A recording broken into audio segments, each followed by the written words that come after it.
What's going on, everybody? Welcome to yet another Facebook live stream, and today we're going to be doing an overview of the Sega Dreamcast, my favorite console, and we're going to be going over pretty much just some homebrew and some hacks, focusing mostly on the mnemo usb-gdrom. So what I'm going to do right now is I'm going to give people some time to join.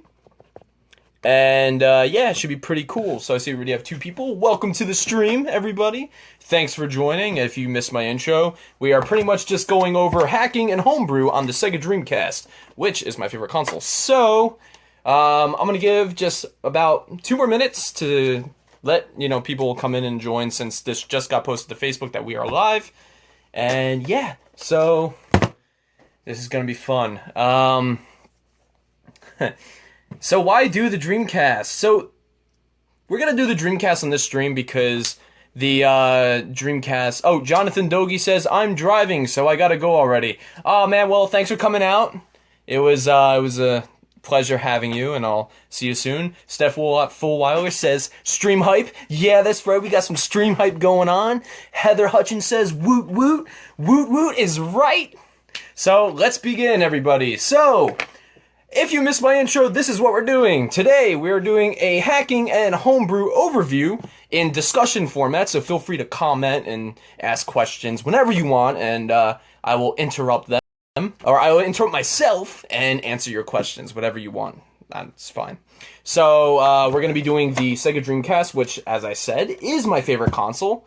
For many reasons. It's nostalgia, I like how it's designed, I love the hardware in it, and the game selection is awesome despite the fact that Dreamcast did not have a very long lifespan. Which is really sad, but you know what?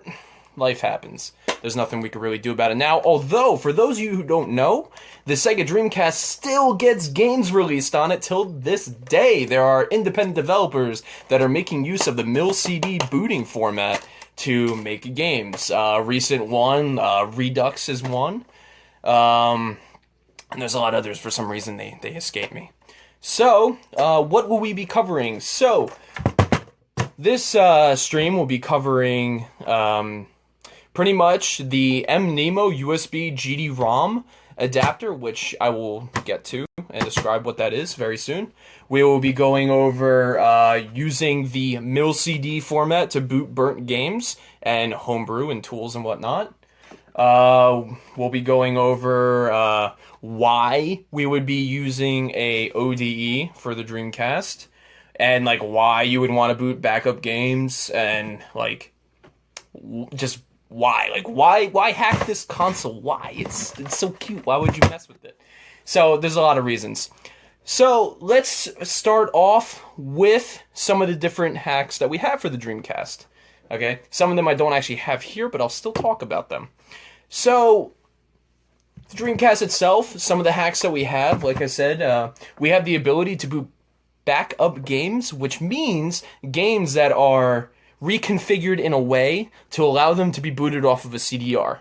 Now, that's a whole nother discussion as to how that works, because converting Dreamcast games to work in this format is a real pain in the butt. It takes a lot of work, and I mean a lot of work.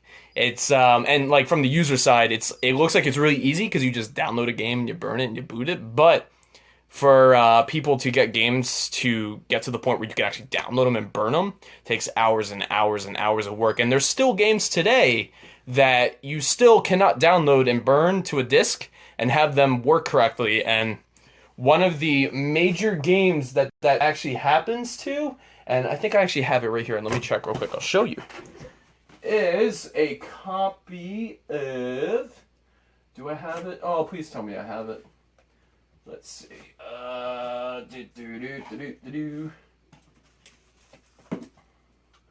Well, I have it somewhere, but for some reason it's not in my stack here, and I don't know why. So anyway, so a game that comes to mind for that is actually Dave Mirra Freestyle BMX. The reason why that game, still to this day, has no real, like, perfect way to play it is because the way that the audio, the background music works in the game, they used a certain way of compressing the audio to the point where people have no idea how to reverse engineer that and to get it to work. I see some new people joined. Thank you so much for joining. For those of you who don't know, we are covering the Sega Dreamcast, which is this guy right here. And we're just doing a quick overview of hacks and mods and whatnot here on Facebook Live. And yeah, so as I was saying, Dave Mirra Freestyle BMX is one of a couple games that we still today cannot figure out how to properly get it to work off of a CDR, which is really sad because even on an optical disc emulator, which I will get into in just a second, it still doesn't work. You're just like, oh, why? So, yeah, so you're going to be collecting Dreamcast games, but as well as using, like ways to boot burnt games, you still need a physical copy of Dave Mirra. So get one while they last. They're still pretty cheap. You can get one for like $6, so why not? I have like 5 copies of it, actually. Just, I don't know. So the other reason why you would want to hack a Sega Dreamcast is because for some reason, now Sega has a pretty good like history of using good CD drives in their game consoles, meaning like CD drives that don't die over time. Like the Saturn CD drive, mwah, it's awesome. Still works perfectly. My Saturn's right over there. Still works flawlessly. But for the Sega Dreamcast, these disk drives, the GD-ROM drives, because they are a very special type of drive, they die pretty easily, sadly. Especially now, since it's been, you know, a very long time since these consoles came out. So, here, I guess I'll just show you the CD drive. So, here we have a Dreamcast, right? Now, this is my awesome Dreamcast that I have everybody sign when I go to conventions. Let's just take this lid off. Let's see. So, Fernando says, Shenmue is by far the greatest game of all time. Yes, it is, buddy. I totally agree with you. Now, that might not be everybody else's favorite game, and that's okay. You're allowed to like what you want. I love Shenmue. Shenmue is great. I actually have it right here. Doo-doo-doo. So, this is a GD-ROM drive on the Sega Dreamcast, right? This guy right here. Here's the GD-ROM drive assembly. Here's the laser right here. Here's the disc spinny thingamajiggy. And these disk drives die. This disk drive is dead, sadly. I use this console with a dead disk drive just like for, you know, whatever the fuck I want. Like if I need parts out of it, like I don't know, if I fry like my controller port, I could just put this one in another console because this is a controller board. So yeah. So over the years, there have been people saying like, you know, these disk drives die. How do we solve this problem? Because Dreamcast emulation is still and booting backup disks is still So what do we do? The solution that came to be, first off, now mind you, this is pretty cool. The solution that came was to use the serial port on the back of the console, which you'll see is right here. And the way that would work is you would put a SD card adapter into the serial port, right? So you'll have a wire stuck in here, and on the end of the wire there'll be an adapter to put a micro SD card or a I forget the name of the flash card. Compact flash, I think it is. It's like the bigger one that you'll see in cameras still.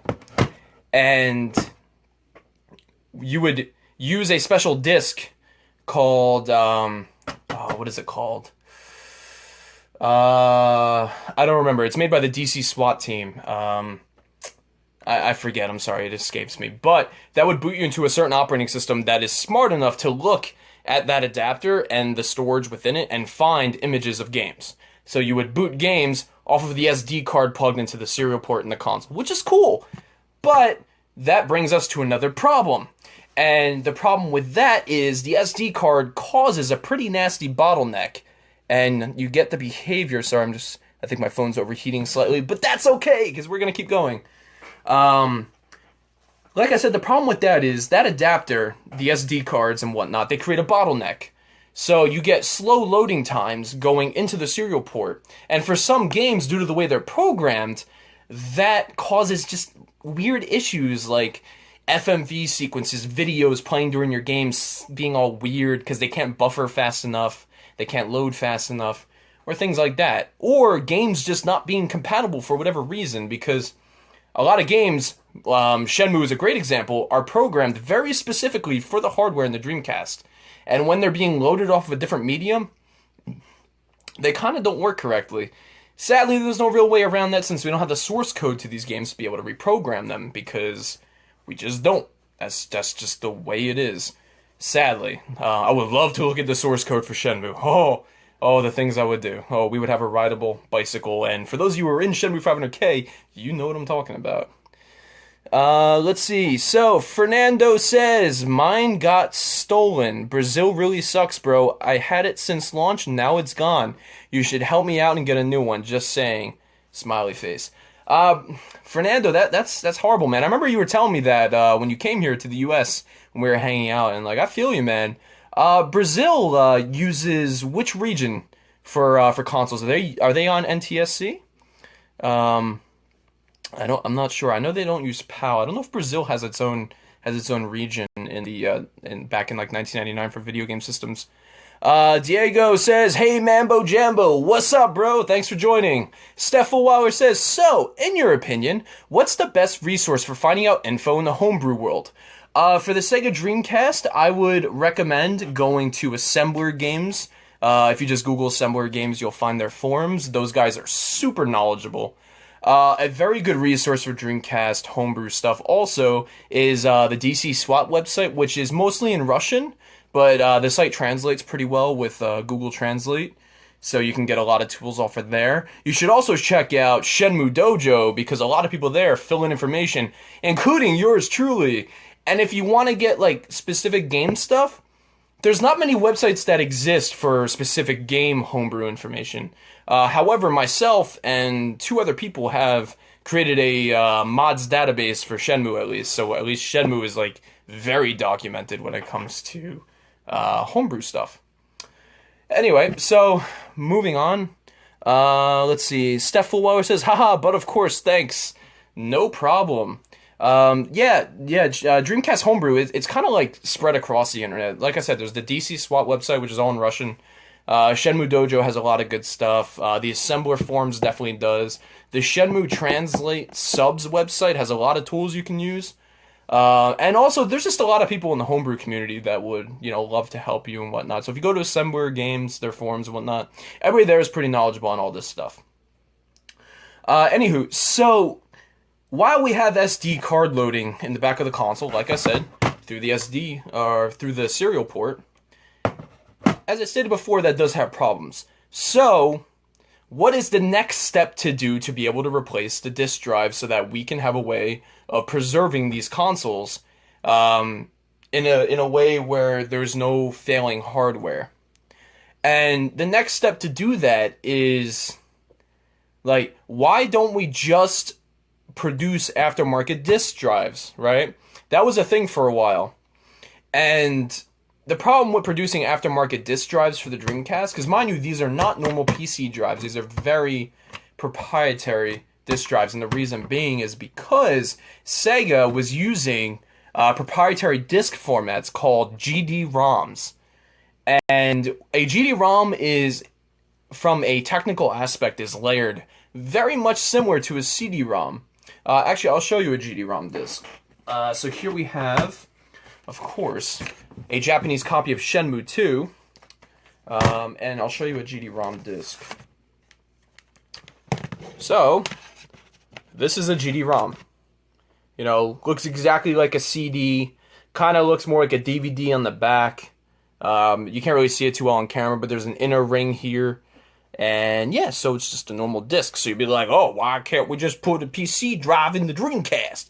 Well, sadly, these discs are built in a way where, like, really only Sega can make this hardware. So that's not an option, sadly, because aftermarket Dreamcast disc drives would be sweet. But there's one more solution, and this is absolutely beautiful. So, since we can't make a drive that reads discs, why don't we make a drive that just bypasses that and reads either USB devices or SD cards? And we have it! So, let me introduce you guys to the wonderful world of Dreamcast ODEs. And what ODE stands for is Optical Disc Emulator, or Optical Drive Emulator. And what that is exactly how it sounds. It is a device that emulates an optical drive. What does that mean? What does the word emulate mean? So, in the context that I'm using it in, the word emulate means to take something and make it look like or make it do something else by using its own ability to do things, if that makes any sense. So, in this case, now we have a device that emulates or works exactly like a disk drive, but it's not. So there are two main optical disc emulators for the Dreamcast. There is the GDEMU, okay, and there's the mNemo USB-gdrom. Okay. These two devices do this pretty much the same thing in the end game, but they use two different methods to get there. Okay? Now, I own one of these, and I'm so happy I do because they're really fucking expensive, and they are hard to get, sadly, because these are handmade. So, if you're not there when the guy makes them, you won't get one. Luckily, I just happen to know some people that knew when they were getting made, so I jumped on that shit and got one for me and one for a friend of mine. So, yeah. So I have the mNemo USB-gdrom, okay, which retails at just under $200 if you buy it from mNemo, but if you find it in the secondhand market, it could run you up to like $500 or $600 for a pre-modded console. I've seen one for $600, and I'm like, what the fuck? That's insane. So, let me show you what this thing is. Here's my main Dreamcast that I use, okay? Now, I took the screws out off camera, see? Pretty much you just take a normal screwdriver to this, and this, and you pull out the network adapter, which is right here. And so we take this lid off, right? Now, let me show you. Let me compare the two consoles. Let me take that off, and that off. So this is a normal Dreamcast with a disk drive, which, as I showed before, is right here, okay?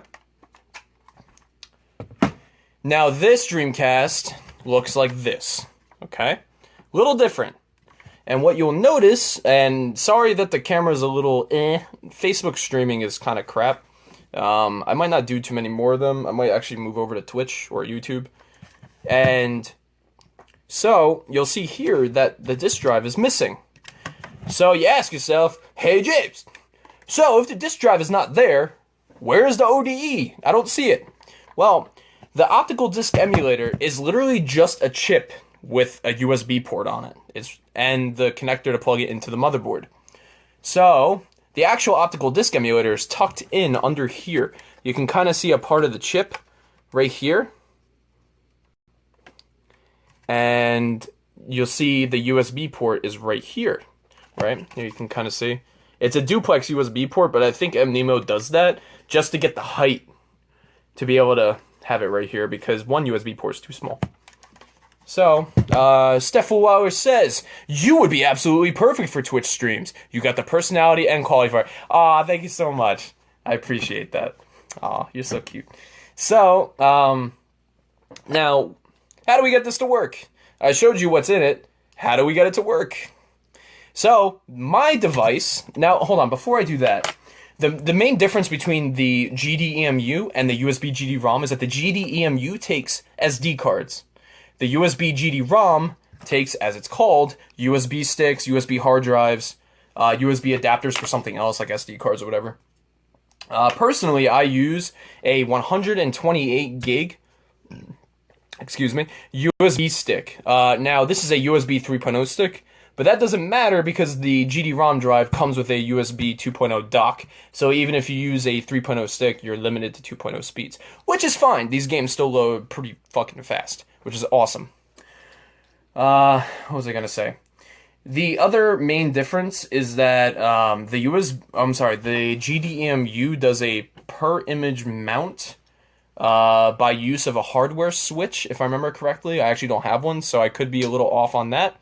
And the USB GD-ROM actually uses a mil-CD based menu. I think it's mil-CD. I'm pretty sure it's mil-CD because of the way that the main menu of the Dreamcast behaves when you put it in. It resembles a mil-CD based game. And yeah, Anthony Recibo says, my boy. How are you, Anthony? Welcome to the stream. Welcome to Dennis and Richard as well. I saw you guys join. Thank you guys for joining. For those who have just joined, let me just recap. So we are talking about Dreamcast modding and Dreamcast hacking and all that fun stuff and why you would do it, why we would like to preserve our games and whatnot. And now we're on the segment of the differences between the USB-gdrom and the GDEMU optical disc emulators. So that's really about it for the technical side of the ODEs. As far as I'm concerned, or my own opinion at least, they are the best solution for having your Dreamcast not fail because of moving parts. Richard Sanchez says, make a Dreamcast 2 out of it. Oh, I would love a Dreamcast 2. That'd be pretty sweet, but sadly that's never going to happen. Dennis Myers says, I've got the memes if you got the dreams. My man with the memes. All right. Anthony Estevo says, Snugglebutt. Okay. I would rather not get my butt snuggled, but all right. Whatever you want to do, bro. So, what we're going to do now is I'm going to plug this shit in and let it kind of cool down because my USB stick is still hot. Because before this stream, I did a pre-stream where I actually beat Space Harrier and my Dreamcast kind of almost overheated because for some reason that happens. That's another point I want to make now that I think about it. The problem with optical disc emulators is that, now, this might not be true, but this is how I assume it works. The Dreamcast cooling system is kind of iffy, meaning it uses heat pads on the motherboard and it uses this small little dinky fan on the side. So I think as the hot air rises in the Dreamcast, the spinning disc in the drive might actually push some of it out. And with an optical disc emulator, we don't have a spinning disc. So you might get the behavior where heat starts to incubate in the console. Now, I don't know if that's true because as much as I do know about the Dreamcast, I'm not an expert when it comes to proprietary hardware like this.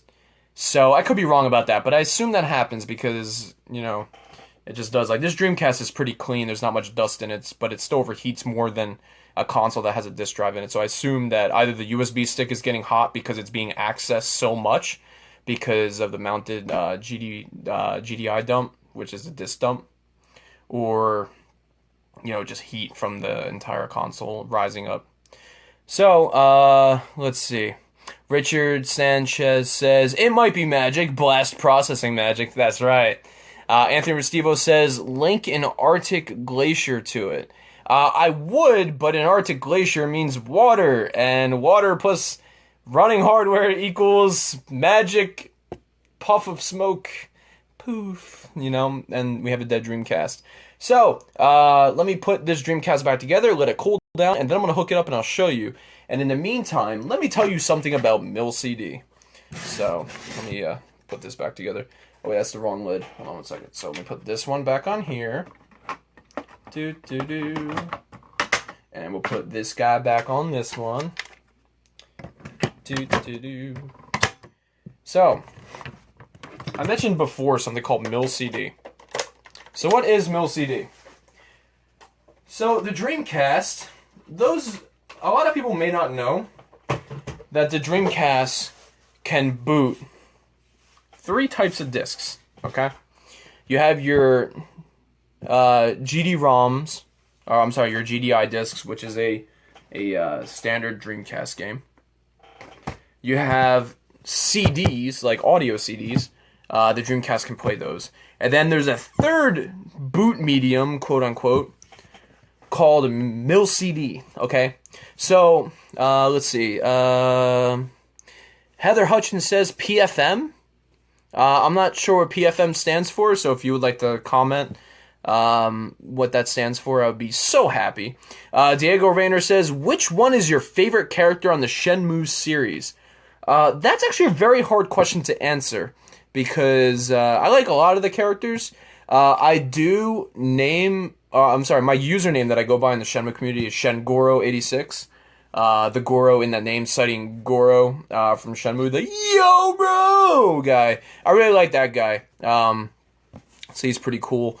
But I would say throughout the Shenmue series, my favorite character is either Shenhua or Schwaha, depending on whatever, dub or dialect you're speaking of, and a character called Tente. Tente is a bit of a mystery and a bit of a spoiler regarding the later Shenmue games, but just to give like a small gist, so Tente is known by the public. It's not anything secret. I don't really know any secrets. So Tente is pretty much in the story the Chiyu men. There's 4 leaders, right? Rante, Entei, Kote, and shit, I forget the last one. And above them is the heavenly leader called Tente. Okay, Tente literally means heavenly emperor, I think it translates to. And Tente was revealed to us in one of the Shenmue strategy guides, but it's never been referenced in the video games, which is really interesting. So I would say definitely Tente. I see Richard Sanchez keeps spamming the photos. That's cool, man. Thank you. Thanks for the feedback. So anyway, not to go off topic. So anyway, MIL-CD. So what is MIL-CD? MIL-CD is kind of hard to describe. The way I like to describe it is pretty much a audio CD that has data, right? Like an audio CD that's also a video game. Steph Fullweiler says, Entei, Shenmue is Pokemon confirmed. Oh, right. Richard Sanchez says, it wasn't me, haha. Oh, okay. Sorry, dude. I just kept seeing like your photo as everything was getting spammed. So, anyway, so MIL-CD for the Dreamcast terms is, like I said, I like to describe it as like an audio CD that can play games, but sadly, it was barely used. I think there's only like three games, maybe? I don't remember. But, this is the beautiful part. MIL-CD games are not checked. And what I mean by checked is that, like, there's none, if not, a very simple encryption check to make sure that they are legitimate discs. So, you ask yourself, okay, what does that mean? Anthony Restivo says, does Entei continuously run away from Ryo during their fights? Entei, if I remember correctly, is Niao-san. If I remember the 4 leaders and their real names. And Niao-san, we have not seen her in the games yet. She's a Shenmue 3 character. She was revealed to us in pre-Shenmue stuff, Project Berkeley videos to be exact, but we have not seen her in a game, in game form. The only time we saw her in a game was in a side comic, Unlocked, in Shenmue 2. Thomas Chow says, okay, John's a band, okay. So anyway, so MIL-CD. Now, like I said, they're not checked, okay? Anthony Restivo says, it's a Pokemon joke. Alright, cool. So, MIL-CDs, before I keep going off topic. Like I said, they're not checked from an encryption level, and if they are, it's a very simple check. So that means we can pretty much make our own MIL-CDs and have them boot on the console, which is awesome. Fernando says, open your Twitch to public, bro. Some of my friends want to watch it. When you say Twitch, do you mean this stream? Let me see. Can I actually do that? I don't know if I can. Yeah, sorry, man. I don't know if I can switch the privacy level of the stream while it's running, but anyway, so going back to what I was saying, so sadly this one's gonna have to be friends only, because I think if I actually exit this, it'll kill the stream, so I can't really do that right now. Anywho, so, like I said, it allows us to make our own MIL-CDs. Now, over time, people started figuring out, and when I say people, I mean like development teams, so like Project, or Echelon, or, what was another one? DC Revive came a little later, I believe, and they pretty much figured out a way to get real Dreamcast games, dump the discs, like dump the files off the Dreamcast games. So like you'll take like an official Dreamcast game and dump the files to a computer and figure out a way to get it to work in MIL-CD format. So you pretty much load a legitimate Dreamcast game from a MIL-CD disc that doesn't get checked. And what does that mean? In very, layman's terms, it means you can boot pirated Dreamcast games. Now, nowadays, whatever. Who gives a fuck? These games are not sold at retail anymore. and a lot of them are super expensive, like, I don't know, Shenmue and Shenmue 2, for instance. They spiked in value after the Kickstarter for Shenmue 3. And so, to enjoy these games, sadly, it's kind of hard to get original copies. So luckily, I'm happy that the mil-CD format was cracked. And also, with the mil-CD format cracked, it allows us to have games still coming out today, like Redux, like I said before, is one of them, and that's a official Dreamcast game. I'm sorry, it's kind of, I don't know if it's actually licensed by Sega, but Sega doesn't care. But they're games that are made by a company, and they're pressed onto discs, but they boot using the mil-CD format. But they're not burnt discs, they're actually pressed in a factory, which is really cool and awesome that we can still get Dreamcast games to this day from independent developers. And the fact that Sega doesn't care is amazing, because Sega, like Nintendo, is notorious for killing fan projects. Rest in peace, Streets of Rage HD, sadly. Stephanie Lamone says, what game are they? Which games are you asking about? Let me know, and maybe I can answer your question. So, the mil-CD format allows us to boot burnt discs. Now, I have a mil-CD game right here, and here's one that I use a lot. This is a copy of Codebreaker. Awesome, awesome, awesome, awesome. What's so great about Codebreaker? It allows you to use codes. Sadly, this disc is really expensive, so that's why I have it burnt. But the cool thing about Codebreaker is that certain Dreamcast games, one of the features of the Dreamcast is that it can output through VGA cables, which gives you a really nice image through a VGA box. But some games don't support them, but Codebreaker will force some of those games in VGA, even though they don't support it, and it will still go over VGA and look really nice, which is great. So this is a mil-CD version of Codebreaker. So you can see it's burnt, and it works great. Stephanie Lamone says, all of them. I'm not sure if I understand the context of that question, so if you want to add more detail, I would appreciate it. But what I think you're asking is which games are all these, all the expensive ones, or what I'm talking about. I'm talking about Dreamcast games for the Sega Dreamcast, which is this console right here. So, now mind you, a lot of people say, oh, burning Dreamcast games is really easy. The one thing I will say is that, yeah, burning Dreamcast games is really easy, but as I said in the beginning of the stream, getting Dreamcast games to work in a way where you can burn them to mil-CD takes forever. For me to get a copy of Shenmue, to dump it to a computer, and to hack all the files to be able to run in a mil-CD format, which is very different from a GD-ROM disk format. Very different, completely different file system, completely different method of booting. It takes me over 48 hours. It takes a very long time to get all of that right, to the point where you can bypass the piracy checks in the game. Because yes, some games actually have piracy checks. So even if you get it to load as mil-CD, the game engine will know. It'll be like, this is not a GD-ROM. I'm gonna fucking crash your shit right now. So there's other procedures to be able to bypass that. Very similar to how the Nintendo DS ROM hacking community is. When you dump DS games and get them to run on a flash cartridge. Same problem. One that comes to mind is Scribblenauts Unlimited. That game was a bitch, and it took forever to get it to work on flash carts. That's just how it is. Anyway, so what I'm going to do now is, since we went over most of the Dreamcast hacks out there, let's hook this shit up, and I'll show you what an ODE looks like. So, let me get this out of the way. And let me hook this up. So pretty much we have a Dreamcast right here, and we're going to be pushing it to this TV over this VGA box. So let me turn my TV on. That would probably help, right? Anthony Restivo says, and Metroid 2 and Uranium and Mario 64 HD. Yeah, totally, Nintendo. God damn it. Let us make our fucking fan games. It's ridiculous. Jonathan Dogi, sorry man, says, I'm back. Welcome back, man. I'm still laughing about the Toy Story song you made.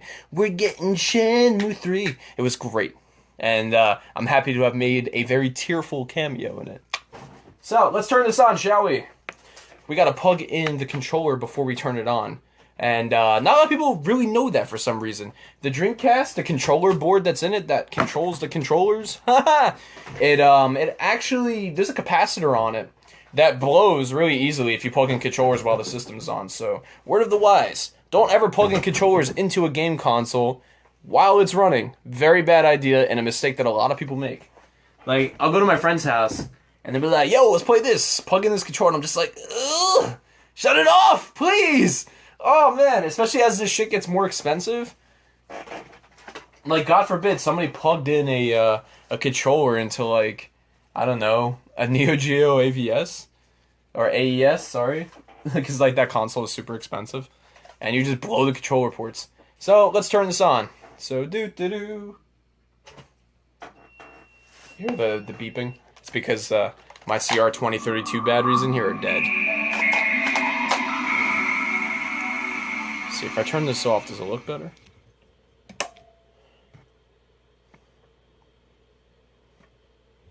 Let's see what it looks like with it on. Yeah, whatever. So, let me see if I can get the thing better, or the camera better. Anthony says, LMAO, my VGA to HDMI box was only $7 on eBay. Nice, dude. I need a good turbo controller now to win it at arm wrestling. You know what game I'm talking about. Actually, little known fact. You're talking about Shenmue. I already know you are. Shenmue 2 to be exact. So, Shenmue 2, and this makes me really mad. The final arm wrestler, the hardest one in the game, and it's sad that I know his name, is Dori Gordy, okay? Dori Gordy, the last arm wrestler in Shenmue 2, will still beat you if you have auto-fire.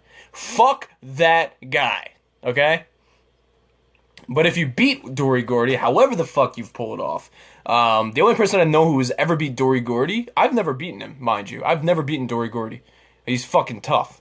I can hack the game and make him easy, but that's not fun. And I know Blue Mew beat him, and he has a video of what happens when you do. But Blue is one of my colleagues in the modding community, so I'm not sure if he beat him legitimately or hacked the metadata for Dori Gordy and made him easy, which, you know, is possible.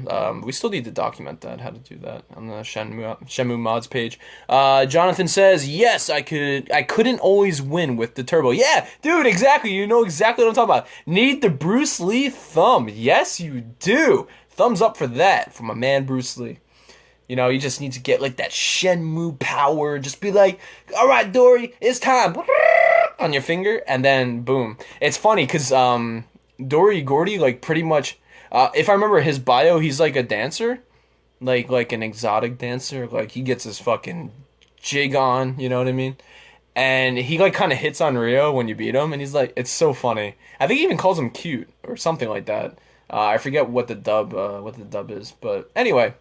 So yeah, let me show you what this looks like. Let me see if I can get the camera a bit more better and closer. So let me switch this here. Okay. So I'm going to try to position this in a way where it looks okay. Sadly, the fact that my phone has to stay straight up is kind of annoying. I probably should have thought of this beforehand. Hang on. Stream problems, everybody, am I right? Alright. I know everybody's cringing right now, but that's okay. We can get it done. Alright, so, yes, it's in Japanese. Why? I have no fucking clue. This is an NTSC console. I usually have it in... I'm just kidding. I usually have it in Japanese just so I can practice my reading of kanji and hiragana, katakana. So, I have to set the time on my Dreamcast every time I turn it on when I fully power it off. The reason is because the Dreamcast time, like the clock time, is actually stored on the console, but that long-term storage relies on a battery that's actually on the controller daughter board, the controller daughter board. Now that battery dies over time, kind of like a laptop battery, like the battery memory gets shot over time, because it's actually a rechargeable battery. And now, you know, so many years later, it doesn't work anymore. Now I could change that, but I'm not going to. So, as I said before, This console has a mNemo version 5 internal USB-gdrom running the latest firmware, okay? And I believe it's actually a mil-CD based image, because you'll see here that we don't get any type of warning data or anything on the disc, and the disc itself comes up as if it was like an audio CD. So let's go ahead and boot this. The Dreamcast is going to reboot, and it's going to detect the USB-gdrom as an actual disc in the drive. And we're going to get presented by this menu. Ha! It's actually not produced and under license by Sega. So this is the main menu of the mNemo USB-gdrom, right? And you'll see I even added my own little warning here. If you found it, please email me so I can get it back. And so I have my USB stick that's actually plugged in here segmented between games and utilities. So under utilities we have Codebreaker, Dream Explorer, which is an awesome tool, Dream Shell. Oh, okay, so Dream Shell is the one I was thinking of before. That's the one that allows you to boot game images off of the SD card adapter. And we have the Shenmue Save Converter, which allows you to convert a North American or NTSC Shenmue 1 save to a PAL Shenmue 2 starter save, which is awesome. Actually, technically a Shenmue 1 completed save into a PAL Shenmue 1 completed save, so that you can continue your game on Shenmue 2. So, and under games, you'll see here that I have a very giant list of games installed on this console. Some of these games never even came out. One of them being the Dreamcast version of Half-Life that was never actually released. There's quite a few of them that were never released but just got leaked on the internet anyway. My favorite one being, where is it? Where are you? Hold on one second. Oh, here it is. Propeller Arena. So, Propeller Arena is actually one of my favorite games on the console, which is funny because this game never even came out. It was made by Yu Suzuki, and I don't say it's my favorite game because it's by Yu Suzuki. Like, I'm not that biased, although I am a little biased because Yu Suzuki did make Shenmue and Space Harrier, which if you came to my pre-stream, we beat Space Harrier, which is awesome. Propeller Arena is actually a plain dogfighting game, and it was pretty much finished, but they didn't release it because of the events of the World Trade Center attack on 9/11, which is, you know, it's a very tragic time. So they decided not to release a plain dogfighting game because of it, and maybe some other business reasons. But that's the reason you'll find when you do research on it on the internet. But anyway, so what's also great about having games loaded off of a USB stick is that with CDI files, which are mil CDs, you're limited by the size of the blank disc you are using to burn those discs, to burn those games. Now, most games you can find out in the wild, or blank discs you can find out in the wild, are 80-minute CDRs, or CDRWs. But for those of you who don't know, there are actually burnable discs that are bigger than that. A lot of them, or most of the ones that are not 80-minute discs are actually 99-minute discs? Oh no, I'm sorry, 90-minute discs. I actually have a sealed package of them, of the Sony brand ones, somewhere in my room here.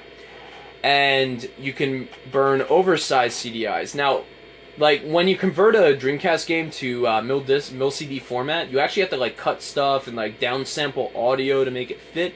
Shenmue 2 is a big case, because in Shenmue 2 you have to remove, like, all of the in-game voices. So, which kind of sucks, unless you want to listen to them in horrible quality. But with the USB-gdrom, you don't have that limit. So, you can have cool shit like a version of Shenmue 2 that is just as good as the actual disc. There's nothing removed, nothing downsampled.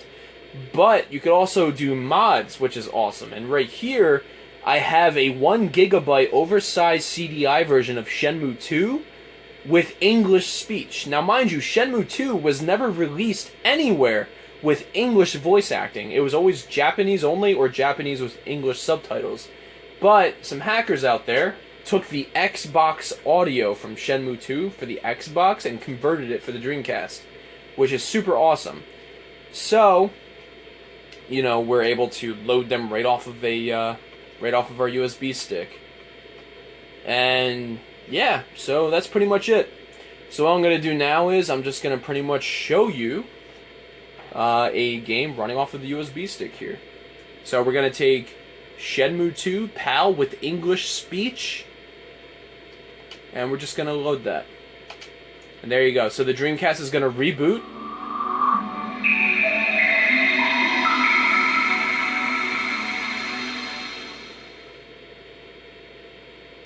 And you'll see here that we're also presented with the Sega produced under license, although this game really isn't, because it's a hacked version of a game. And there you have it. Shenmue 2 running on the Dreamcast off of a USB-gdrom. Let me change back here. Pretty sweet, huh? So which comments do we have? John says, my local watch battery store said they changed my Dreamcast battery for free. That's really nice of them, because you actually have to desolder the battery. It's not just something... Sorry, the audio just screwed up. Let me shut this off. Actually, no, it should be okay. So, yeah, you have to desolder it. Anthony Restivo says Pokeball. Alright, sweet. John says, ask local watch battery store that change batteries and watches for people as a service. Show them the instructions for changing the Dreamcast battery and they might do it for you. That's fine, I could just do it myself. It's really not that tough. It's a simple desolder. Thomas Chow says Michael Vick. I'm not sure who Michael Vick is.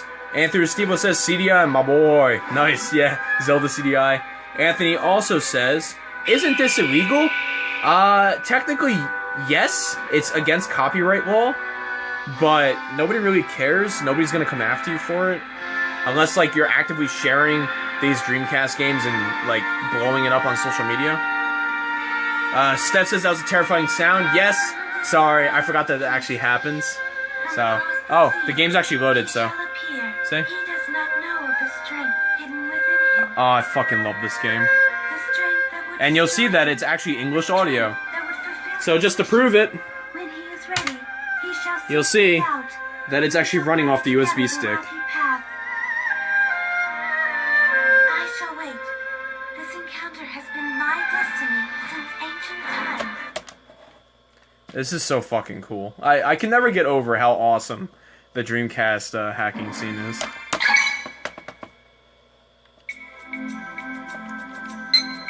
Do I have a save file in here?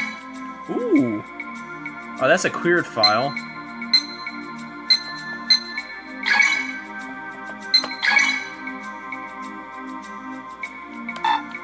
So that's actually a disk 2 save file. So, as you can see,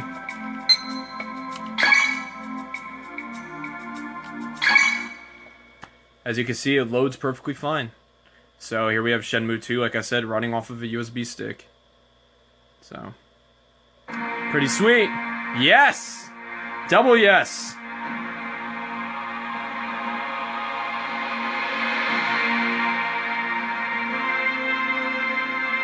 Alright, I'm gonna shut this off before I get all teary-eyed because the intro to Shenmue 2 actually makes me cry, which is kind of sad because it's so good.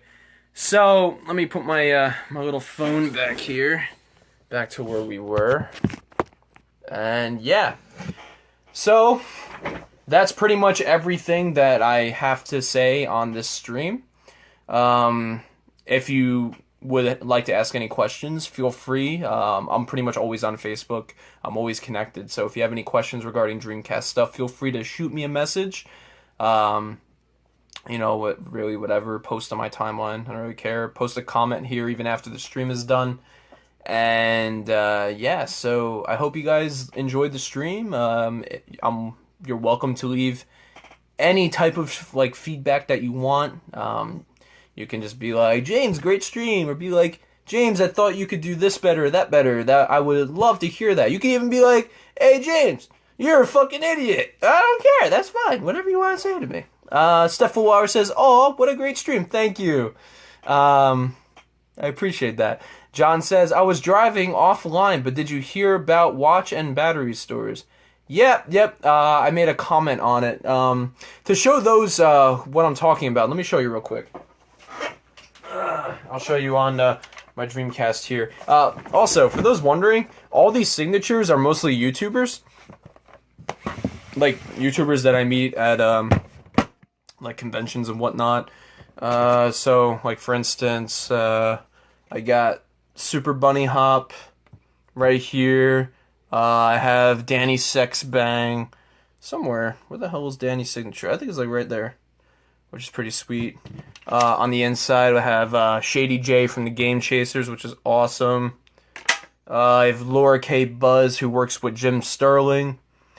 A lot of these I can't read. We have Dr. Kendo from Dr. Kendo Commentaries. Awesome guy. You should check him out on YouTube and Twitch.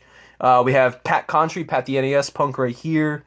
We have Bruce from Funhouse, also from Inside Gaming, for those of you who are back there. Back in those days, he's in Rooster Teeth now. We have Gus, who is the co-founder of Rooster Teeth. And, yeah, a bunch of other stuff. I got Jessica Negri somewhere on here.